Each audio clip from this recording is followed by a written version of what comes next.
ये क्या अंकल जी, आपने तो कुछ लिया ही नहीं, खाली चाय पिए जा रहे हैं। एक बिस्किट तो ले लीजिए। रानी ने आलोक जी की तरफ प्लेट बढ़ाते हुए कहा। अरे नहीं बेटा, कुछ खाने का मन नहीं है। तुम्हारी आंटी ने खाना साथ में ही दिया था, वो मैंने ट्रेन में ही खा लिया था। आलोक जी ने चाय का खाली कप टेबल पर रखते हुए कहा। आज यहाँ अचानक कैसे समझी जी, बिना खबर के ही आ गए?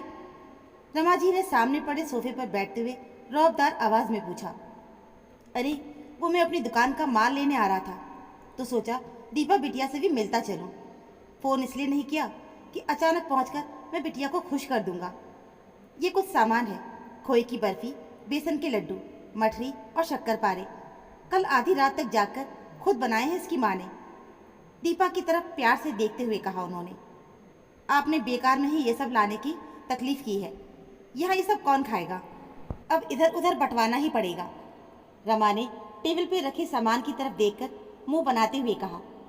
खाएगा क्यों नहीं, मुझे तो घर की बनी मिठाइयाँ बहुत पसंद है। मेरे से तो सच में रहा ही नहीं जा रहा है। डब्बा खोलकर बेसन का एक लड्डू उठाते हुए रानी ने कहा। तो उसे घूरने लगी रमा जी, पर उसने उनकी परवाह किए बिना ही लड्डू उठाकर अपने मुंह में रख लिया। देखकर हल्की सी मुस्कान आ गई आलोक जी के मुरझाए चेहरे पर। अच्छा तो अब आज्ञा दीजिए, दुकानें खुल गई होंगी, माल भी खरीदना है। उन्होंने हाथ जोड़कर कहा। अरे इतनी जल्दी अंकल जी, खाना खाकर तो जाइए। बल्कि मैं तो कहती हूँ कि आज आप यहीं पे रुक जाइए, कल चले जाना। आप कुछ कहती क्यों नहीं दीदी? रानी ने चुप खड़ी अपनी जेठानी दीपा की तरफ देखते हुए कहा। क्यों जिद कर रही हो रानी? दुकानदारों के पास रुकने की जगह होती है, किसी धर्मशाला में रुक जाएंगे। नहीं, रुकना नहीं है बहन जी। दीपा की मम्मी की तबीयत आजकल ठीक नहीं रहती। रात की बस पकड़कर मैं निकल जाऊंगा। दीपा और रानी के सिर पर हाथ फेरकर विदा ले ली उन्होंने। रानी, आज ऑफिस से तुम्हारी छुट्टी है, तो जरा जाकर देखो कि संडे के लिए जो भी अरेंजमेंट करने हैं, सभी खास खास लोगों को इनविटेशन पहुंचे हैं कि नहीं। और हाँ, अपने मम्मी पापा को भी याद से फ़ोन कर देना। जी मम्मी जी, मैं अभी खुद चेक कर लेती हूँ, कहकर वो अपने कमरे में आ गई। रानी को अपनी सास का रवैया कुछ समझ में नहीं आया। इतनी दूर से आए थे बेचारे, उन्हें खाने तक का नहीं पूछा, बल्कि उनके साथ बात भी कुछ बड़े अजीब तरीके से कर रही थी। जबकि उसका मायका तो इसी शहर में है। जब भी कोई आता है तो बड़े प्यार से पेश आती हैं, खाने पीने की चीज़ों का ढेर लगा देती हैं। अंकल जी को फंक्शन का इनविटेशन भी नहीं दिया। रानी रमा जी के छोटे बेटे रोहन की पत्नी है, वो खुद उसे पसंद करके लाई थी। अपने लिए जैसी बहू वो चाहती थी, रानी बिल्कुल वैसी ही है। अमीर खानदान की, शहरी और तौर तरीके जानने वाली। वही बड़े बेटे रोशन की पत्नी, यानी उनकी बड़ी बहू दीपा, जो छोटे शहर की रहने वाली है, मध्यम वर्गीय परिवार से आई है। उसके पापा की कपड़े की दुकान है। रहन सहन अपने बजट के हिसाब से ही है। रानी की तरह वो जॉब नहीं करती, लेकिन पढ़ी लिखी, सुंदर, संस्कारी और व्यवहार कुशल है। उसके इन्हीं गुणों की वजह से रमा जी की सास गंगा देवी ने देखते ही अपने पोते के लिए पसंद किया था उसे। लेकिन उसके ये सब गुण रमा जी के लिए कोई मायने नहीं रखते। उस वक्त अपनी सास के सामने वो कुछ बोल नहीं पाई थी। रमा जी को ये रिश्ता बिल्कुल पसंद नहीं था। अपनी खींच गाहे बगाहे दीपा के ऊपर निकालती रहती है। जब तक गंगा देवी जी जिंदा थी, उनका थोड़ा बहुत लिहाज भी कर लेती थी, लेकिन उनके गुजरने के बाद तो वो दीपा को नीचा दिखाने का कोई भी मौका हाथ से नहीं जाने देती थी।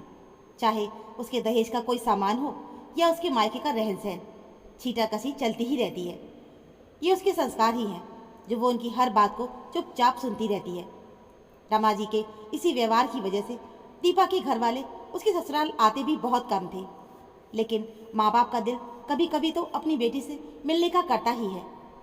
आज बड़ी हिम्मत जुटाकर आलोक जी दीपा के ससुराल आए थे, लेकिन उनकी बेइज्जती करने में कोई कसर नहीं छोड़ी उन्होंने। अपने पापा का अपमान देखकर अपने आंसू रोक नहीं पाई थी दीपा। उनके जाने के बाद भी बड़बड़ा ही जा रही थी रमा जी। ना ही कोई शर्म है न लिहाज। जब मन किया उठाकर चले आए।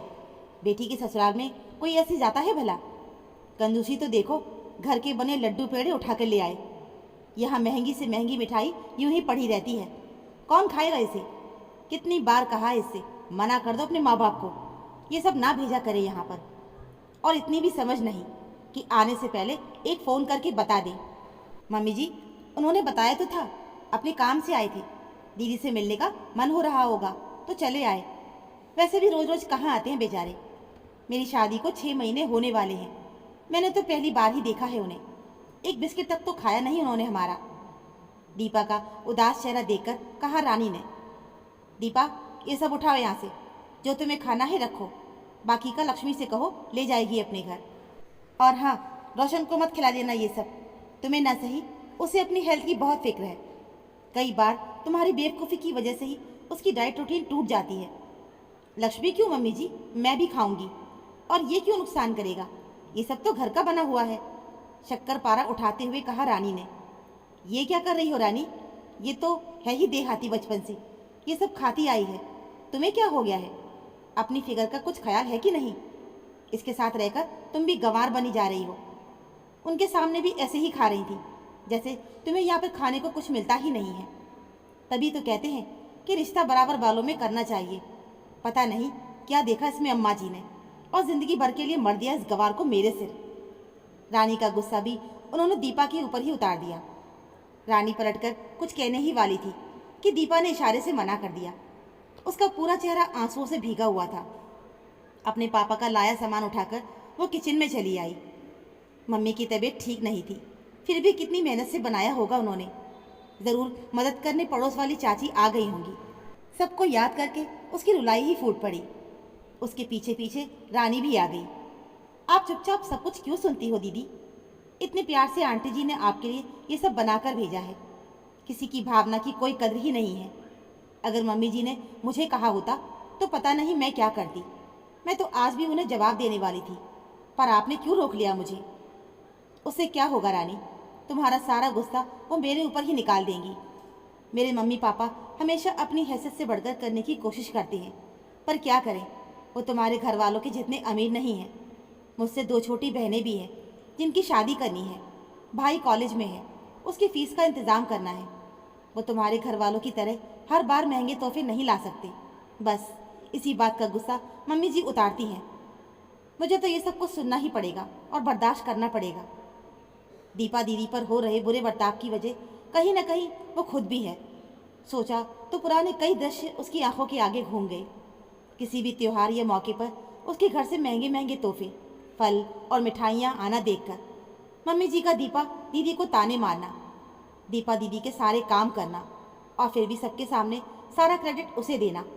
और दीपा दीदी, उन्होंने कभी उससे कोई ईर्ष्या या जलन नहीं की। हमेशा एक बड़ी बहन की तरह उससे प्यार करती रही। पर यह तो गलत है और वो ऐसा नहीं होने देगी। मन ही मन कुछ सोच लिया उसने, क्योंकि कभी भी हिम्मत हारने में विश्वास नहीं रखती थी वो। आने वाले संडे को रोहन का बर्थडे था। उनके नए शोरूम का उद्घाटन भी उसी दिन रख लिया गया था।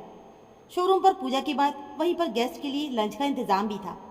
दीपा के साथ रानी भी काम में लगी हुई थी। एक एक करके सारे मेहमान जा चुके थे।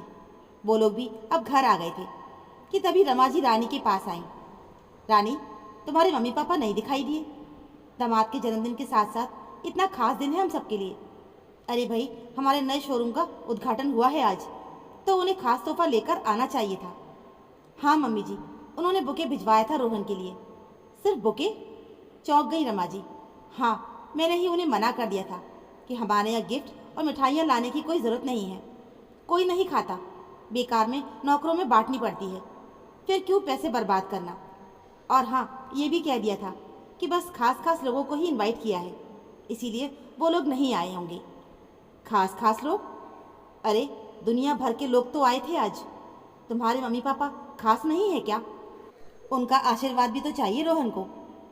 बहू के मायके वाले खास होते मम्मी जी, तो दीपा दीदी के मायके वालों को भी बुलाया गया होता आज। जब उन्हें इनविटेशन नहीं दिया गया तो मेरे मम्मी पापा को बुलाने की क्या ज़रूरत है? रही बात आशीर्वाद की, तो वो तो वहाँ से बैठकर भी दे सकते हैं। इसके लिए बेकार का दिखावा क्या करना। और वैसे भी हमारे घर में किसी चीज़ की कोई कमी नहीं है जो हम उनसे किसी गिफ्ट की उम्मीद रखें।